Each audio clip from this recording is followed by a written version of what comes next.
Hey gearheads, and welcome to Garage Talk. I'm Corey, and that is the 2023 Chevrolet Silverado ZR2, the most capable factory Silverado ever produced. And yes, as you can see, I'm not in East Texas. I've made it out to Southern California, and this is my ride for the week. Let's check it out.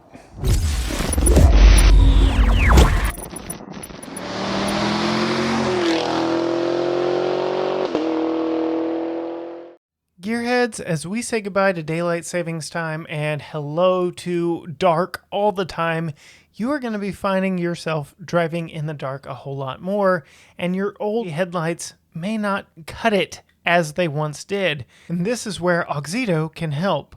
With their LED bulb replacements, you can upgrade your vehicle's lighting in just a few minutes right in your driveway.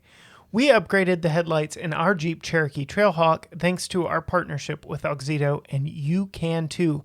Just be sure to click the link down below and use the coupon code GTGarageTalk for 15% off your order and get new bulbs in your vehicle today and help out our channel in the process. Huge thanks to Auxedo for their help. Yes, gearheads, I am not in East Texas anymore. As you can tell by the mountains back behind me, I am in fact in Southern California. And I've only been here for just today, but I've already really had the LA experience, both being stuck in traffic on the 405 and yes, flying into LAX. So this is definitely a unique vehicle for me to have while I'm here. Huge thanks to Chevrolet for supplying me with this for my stint here in LA. But let's pop the hood and see what makes this thing tick. So underneath the hood of this 2023 Chevy Silverado ZR2 is Chevy's 6.2 liter V8. It's not supercharged, it's not turbocharged, no hybrids here. This is just good old-fashioned American V8 mated to a 10-speed automatic that was co-developed with Ford, but we won't talk about that too much. What this vehicle is, like I said in the intro, the most capable Silverado ever produced. And we're gonna go through a few of those things, starting right up here with these 33-inch tall Goodyear Wrangler off-road tires that have, as you can see here, more access to obstacles in front of you because of this nice cutout on the front bumper here, which that is not plastic. That is good hard strength steel. And you can see there's been a lot of work done up to the front of this one for a better approach angle and more sturdy approach too when it comes to coming up on some obstacles. So what Chevrolet did is they actually worked with Chad Hall Racing, and they've raced this exact truck, not this exact one, but this model truck, and learned from that race exactly what it took to make an off-road capable truck, and then they applied it to this. Some of those things are the flow tie right here that adds increased airflow to that 6.2 liter V8. And yes, even though my truck is red, you get red tow hooks because that's more off-road capable, right? But the real story here is hidden behind these off-road wheels and tires, and that is with these DSSV dampers. First introduced on the Chevy Colorado ZR2, now here on the Silverado ZR2. These things not only make the ride off-road a whole lot better, but actually improve the ride and handling on the road. Like I said, I flew into LAX and I've been driving this thing in city traffic all day long, and it is proven to be very capable. Yes, it feels like a truck, but a very modern truck, and it was not at all wallowy or anything that you would expect from something very off-road capable. Keep in mind, I did recently test a brand new 2022 Toyota 4Runner TRD Pro, and yes, I know that is an old platform, but that thing would nosedive every time you stepped on the brakes. Not so here with the Chevy Silverado ZR2. So you do get these badges up here to let everyone know you've got the big off-road version, if they couldn't tell by its increased ride height. And yes, shout out to everyone letting you know we have the 6.2 liter V8 under the hood. Otherwise, there aren't a lot of visual cues out here from the side to give off the fact that this is the ZR2. I did mention it does have a taller ride height. This one does have the optional blacked out wheels, but otherwise it looks like pretty standard fare Chevy truck here from the side, and nothing that you wouldn't see on the roads of East Texas. We do have these rock rails that do double a little bit as a step down here. And then of course back here on the leaf springs, you do have those DSSV dampers back here in the back. Disc brakes all the way around. And then coming around to the very back of my tester, we have Chevy's multi-flex tailgate. So definitely adding an element of functionality to this off-road pickup truck. So if you need a step to get in the bed, there you go. There's even a handle right there. And my tester does have a hard tonneau cover, so a very nice feature back here as well. A lot of different combinations that you can put this tailgate in, but one of the most convenient is this right here, which allows me to get into the back of the truck very nicely and easily. You can see this has the spray and bed liner, ZR2 back on the bulkhead back there. You have a power outlet back here, very usable and capable back here in the back, very easy to close up. Telltale sign that this is a little bit different, blacked out rear bumper and no exhaust back here. So Chevy has been long made fun of since going to this body style with the forklift receiver tailpipe, and that doesn't exist here. You can see if you look very carefully right there, you've got a turn down exhaust, and there's another one over here on this side. So improving that departure angle without having those exhaust dangling there on the backside of the pickup truck. Overall, a very, very handsome vehicle from the outside, and I am really appreciating it in this bright red paint job. It really sets off all the black accents on it, and I think it looks really good. But let's pop inside, get out of this wind a little bit, and see what it's like on the inside. Moving to the inside, it is screens galore in here, and you can see a nice startup animation goes from both screens here. So you get Chevrolet there, your bow tie here. Very cool instrumentation and startup. Does have the passive entry with push button start. We'll go ahead and fire up that ZR2 and that 6.2 liter V8 and make sure the air isn't blowing too much on you. But you can see we've got just over 12 inches of screen here behind the driver, or behind the steering wheel, just over 13 inches over here for your infotainment. And then we've got a screen up here with the optional technology package in the rear view camera mirror that takes all of the rear passenger headrests and possible passengers, all that into consideration, and uses a camera mounted back by that center mounted high stoplight, and it gives you a nice view out the back. But these three screens are not the largest screens in this vehicle. The largest is actually the windscreen, and if I can focus on it, this has a 15-inch head-up display. I cannot believe this head-up display. It is very nice. It is one of the best I've sampled. I love its size. I love the information that it tells you. So you can see there in the center, you've got your driver assistance, your lane keeping, and your follow distance. You've got your actual speed, your posted speed, and if you had your cruise control on, your cruise control speed. So a lot going on there. Then you can see full digital gauge cluster here, a lot going into all of this. Let's actually put the trip computer on. Yeah, I've driven it 30 miles, getting 14.6. And again, that is in LA traffic. So if that gives you any indication of what real life is like. Down here, you've got your four-wheel drive controls, all electronic, very nice. Trailer button right here, your light controls, your jellyfish launcher button back here. controls for that heads-up display, or excuse me, head-up display, all conveniently located over here. And then over on the right side, you get this nice row of buttons here, your lane keep, parking sensors, your engine start stop. You can actually drop the tailgate from inside here, your hazard lights, traction control, downhill descent control, locking rear and locking front and rear differential. That is a very strong player in the segment right there. Down below, we have your trailer brake control, heated and ventilated seats. Unfortunately, they do not remember that they were left on every time you turn the vehicle off and back on. Just something to note there. Very easy dual zone climate control to get used to.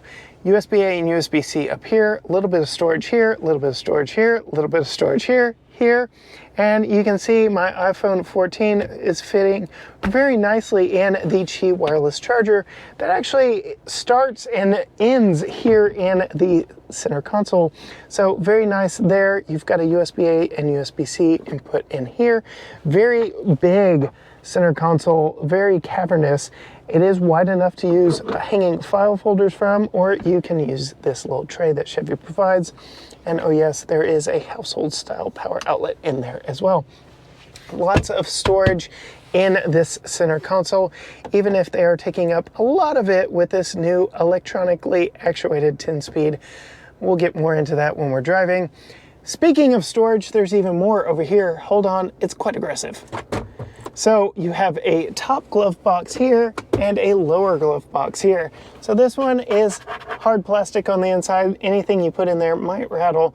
And then you've got one over here, same story, but plenty big enough to hide some things right there. And there's additional storage there in the door, additional storage up here. And then I am just loving this new Chevrolet truck dash.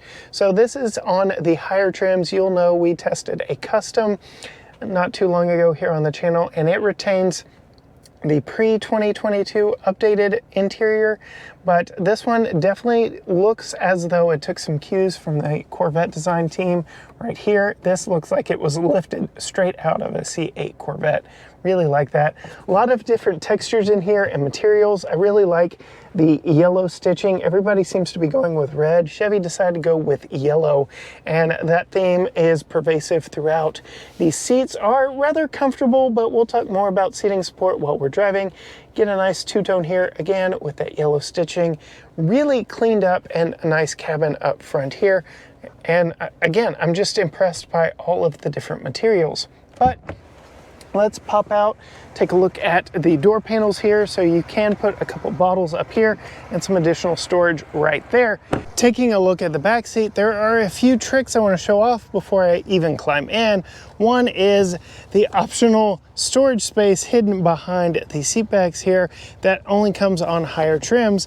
I really like that. That is a nice touch, making the most of all the space in this vehicle. And then the center has a fold down center armrest, two cup holders, and maybe a cell phone holder there in the middle. And then Chevy has perhaps the best flip and fold second row seat in business. This is 60-40 split. There are no latches or levers or anything you need to pull, just flip and fold it up. You do see some underfloor storage here, some flat load floor right there as well. Semi-flat, there is a little bit of a bump, and my tester does have rubber floor mats all the way across. Fold the seat down, and you can see sitting behind myself at 5'10", I've got plenty of room back here. There's no need to worry about where the driver is placed up front. And then taking a look here at the back of the center console, two cup holders on the back here. Outboard seats are heated, 3-stage heat, so that's very nice there. USB-A and USB-C back here, and two air vents. So backseat passengers are not treated like second-class citizens. And in addition to all the legroom back here, we actually have a nice bit of headroom back here because Chevy has only opted for a normal sunroof, but that allows for this nice cutout in the roof back here for rear passengers. Many people commented on my Toyota Tundra TRD Pro video that it looked like I didn't have enough headroom back in the back.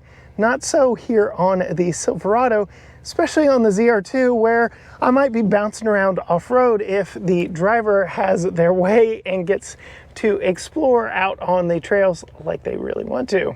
But that's enough for the interior. Why don't we hop back behind the wheel and take this for a drive? Whoo! All right, gearheads, I've had it for a couple days.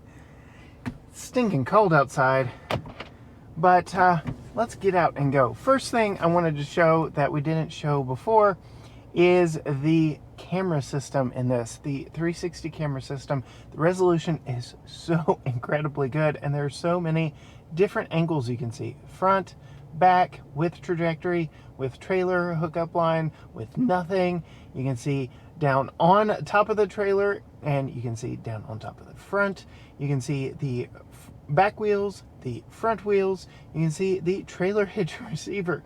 You can see a lot of different camera views in this one, including into the bed, which we have an aftermarket bed cover on ours, but just nice to know that you've got all these different views in case you need them. Backing up, super easy in this vehicle, and maneuvering it is very easy as well. This has actually been a really fun, albeit slightly interesting vehicle to have while here in LA. I think it's a little bit funny. When I asked Chevrolet if they had a vehicle they could loan me for a review while I was here in LA, I was expecting, you know, maybe an EV, like a Bolt or something along those lines, but ended up getting something much more familiar to me. So I guess Chevrolet just realized this Texas boy needed a big truck while he was here. And I definitely feel at home behind the wheel of this anyway, versus an EV or something like that, had I had that when showing up here to LA. Will say, even driving around the streets of LA through LA traffic, this has been a really easy vehicle to drive, even in heavy traffic. That is perhaps what has surprised me the most. So first, the driver assistance tech. We'll talk about that. This does have an adaptive cruise control function with full stop and go, and it does have lane keeping in it as well. So that made the commute in and out of LA rather easy. And I will say that the automatic braking for the adaptive cruise control didn't freak out and wasn't overly reactive. Sure, there were a couple times where the craziness of LA traffic kind of showed its head, but that is really true of all systems. You can't account for human error and human driving behavior. So this actually does a really good job. And pair that with that massive 15-inch head-up display, and you've got a really good handle on the situation around you. If you aren't using the adaptive cruise control, it actually tells you your following distance to the vehicle ahead of you, which I think plays in very nicely with GM CEO Mary Barra's 3-0 future idea, where it is zero emissions, zero congestion, which both of those not really possible in this truck in LA, but zero crashes, because that is just a little bit more information letting you know, hey, maybe you should back off that vehicle in front of you. It even turns orange or red if you are in a dangerous situation there as well. Really like this head-up display. It's perhaps one of my favorite features of this truck, and that's not even unique to the ZR2. Speaking of traffic and stop and go and emergency stops, this thing with its off-road intentions is not overly nosedivey when you get to an emergency stop situation. Those DSSV dampers do a great job of soaking up the bumps when you are off-road, but they also do a good job of keeping you level when you are on the road. So I've just been thoroughly impressed with this vehicle from head to toe, everything involved in it. And because it is such a big truck with its lift kit and just menacing presence, even on the roads here in LA, other cars kind of get out of your way. I mean, this is the perfect traffic vehicle. Other cars just bow to your whims and will let you merge over if you need to merge over, because again, here in LA, one of the biggest things on the road. I like that a whole lot. Visibility, again, with that increased ride height and these big windows, is good all the way around, and my rear view mirrors are very nicely sized. They do have blind spot monitors in both of them and help keep me assured that I won't run over anybody changing lanes. Add on top of that this rear view camera mirror that gives me excellent sight lines back behind me, no matter who's riding behind me. I like that a whole lot as well. Storage in here is really good. Lots of ways to flip and fold the seats. I already showed you the dual glove box situation. There's a lot going on the inside in here. The infotainment system is really good. The Apple CarPlay is wireless or wired and does fill up this 8-inch section over here, giving you a little different option over here, whether or not you want a big clock or your Google navigation. Whatever you want, you can have it over here, as long as it's one of the 4 different options, including this massive analog clock. But I really like that. This thing isn't all sunshines and rainbows, though. There are just a few nitpicks that I have of this vehicle that are really just that, nitpicks. Because overall, it is a really good vehicle and a really good platform, and most of them can be easily forgiven, starting with this steering wheel. The rim is a little on the thin side, and if you're holding it really here 10 and 2 where you can access the buttons really well, the design of it just isn't comfortable in the hands, but you kind of get used to that, and if you just rest your hands here, it's actually not all that bad. Again, nitpicking here. Seat comfort. When I first got in it, granted I had been on a 3-hour Southwest flight, was not the best. You really feel like you sit on them, not in them. They are a little more on the firm side, and living with it a little bit more, I have eased on that critique of them, but they are still a little on the firm side, and it is a little more like you said, on them, not in them. They don't really cradle you, but I've been spoiled with some really awesome seats here lately. So again, I will forgive it of that. They are also heated and ventilated, and that will trigger with the remote start. So if you need heated seats and a heated steering wheel, remote start it, the truck will know, hey, they probably need a nice warm backside and warm hands while driving. Another thing I really like about GM's heated seats are you can do the seat and backrest or just the backrest. So if you've got a sore back from filming all day at the LA Auto Show, hit the backrest button and give your back a nice soothing warm presence while you drive in your truck. There is adjustable lumbar in here, and there is a 2-person memory function in it as well. So all around, rather nice seats. Back seat comfort is about the same, and it is not really all that upright, so it is a comfortable back seat that can fit 3 across. Ride comfort and quality in this is very good. It is a little truck-like, but those DSSV dampers do a lot for smoothing out that truckiness of it, so that really isn't a critique. The last thing, again, nitpicking, these visors are kind of on the thin side and feel a little, well, cheap. I don't know what I expect, but just grabbing them just kind of felt a little cheap in a vehicle that cost $77,000 as this one is spec'd. And again, nitpicking here. I know it. I am fully aware of it. And the price tag and the fuel economy are probably the last 2 things that really just kind of have me frowning a little bit about this truck. $77,000 as spec'd, but oh, it is so good.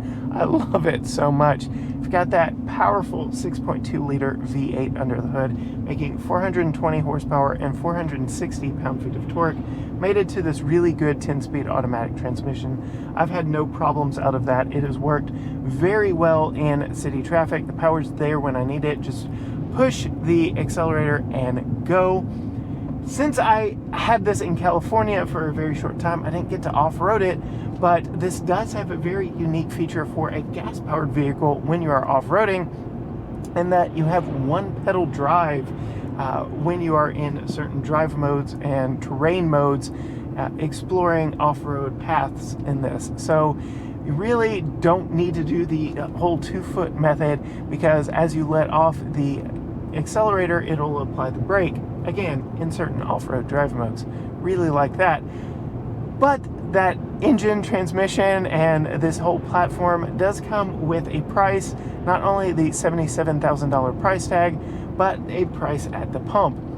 14 city, 17 highway, 15 combined, and in my 120 miles of mostly stop and go LA traffic, I'm averaging 13.9. So if that tells you anything about the capabilities and limitations of this engine, well, there you go. It is thirsty, but it is a big truck, it is a powerful truck, and it is one that definitely commands a presence when you are off-road. I really want to take this one home, and to that end, I really need one of these back home. So again, I was given this as a short-term review unit while I was here in LA, but I need your help letting Chevrolet know that we need to do our full battery of tests, including off-road this sucker back home at Barnwell Mountain in East Texas. So give us a like, leave us a comment, tell Chevy I need one of these back home in Tyler. And yes, we will also do our full family review, get Holly behind the wheel, you know she likes big trucks, and see what putting Tucker's car seat in the back is like.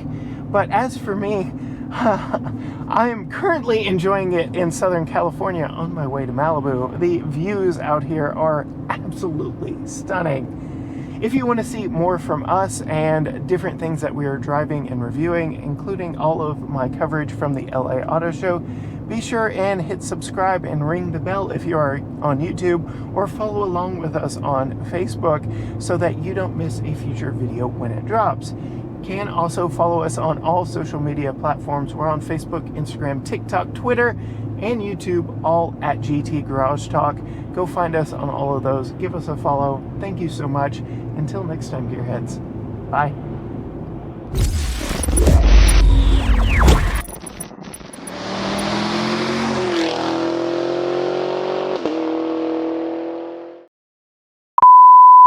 Oh my goodness, this is an awesome drive. What the heck? And look, the ocean. See the ocean when it's 47 degrees outside. Do I really have to drive this back to LAX? I really hope the sunrise back behind me did not ruin all of my shots. Who knows? This may be a overhead heavy episode when it comes to driving impressions. I would turn the camera off, but you're so far away right now. I can't reach you. And these curvy roads down to Malibu don't really lend to me reaching over there and turning off the power, so you get me rambling on.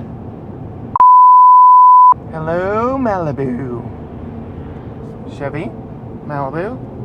Not a Chevy Malibu.